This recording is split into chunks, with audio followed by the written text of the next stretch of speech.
Yn bersonol, dwi'n gwbl erbyn y teulu Frenhiniaeth. Dwi ddim yn credu bod e'n berthnasol o gwbl.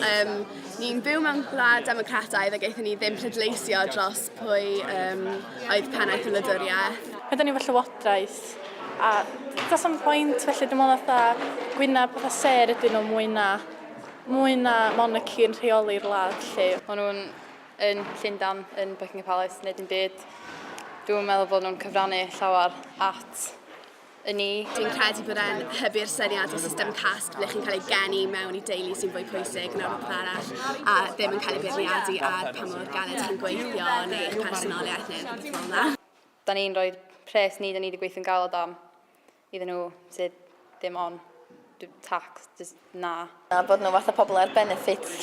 Dyn nhw'n gwneud llawar, dwi'n meddwl maen nhw'n jyst yn cymryd pres fel ad a neud be bynnag maen nhw eisiau fod ed na, dwi'n cytuno. Dwi'n meddwl bod yr effaith o'r monarchy newydd lle wedi tynnudd ar Cymreictod ni a hefyd maen nhw'n gwneud dim byd i Gymru, dwi'n dweud, maen nhw wedi bod byw yn Sifon, pobl yn dweud, maen dod a pobl i fewn, ond maen nhw wedi gadael wan a hoel nhw ydi Waitrose yn thingy lle, na, dim o gwbl.